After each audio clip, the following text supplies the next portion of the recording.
اللہ صلی اللہ علیہ وسلم کے صحابی شکل بن حمید رضی اللہ تعالی عنہ آئے اور آ کے کہتے ہیں اللہ کے رسول صلی اللہ علیہ وسلم آپ نے ہمیں شیطان سے بچنے کا تو حکم دے دیا، طریقہ بھی سمجھا دیا، لیکن جو ہمارا ضمیر برائی کی طرف ہمیں دعوت دیتا ہے اس سے کیسے بچیں؟ ہماری اپنی بھی تو خواہشیں ہیں،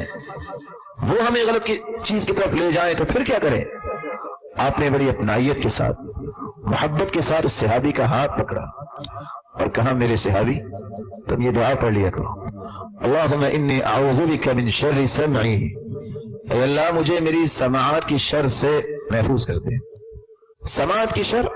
غیبت سننا، گانے سننا، اللہ اور اس کے رسول اور علم اور اہل علم کے خلاف گفتگو سننا،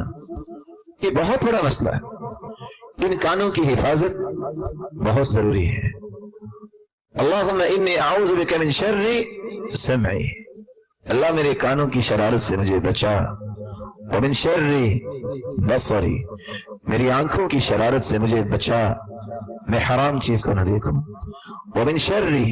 لسانی، اللہ میری زبان کی شر سے مجھے بچا، میں زبان سے اچھی بات بولوں، ومن شر قلبی، میرے دل کی شر سے مجھے بچا جس میں ارادے غلط ہوں، نیتیں فاسد ہوں، نیتوں کے اندر اللہ کی رضا نہ ہو، اللہ کی خوشنودی نہ ہو،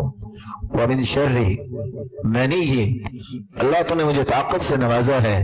لیکن اس قوت باہ کی شر سے مجھے بچا، یہ مجھے کہیں بے راروی کا شکار نہ کر دے، مجھے صراط مستقیم سے دور نہ کر دے۔ تو رسول اللہ صلی اللہ علیہ وسلم نے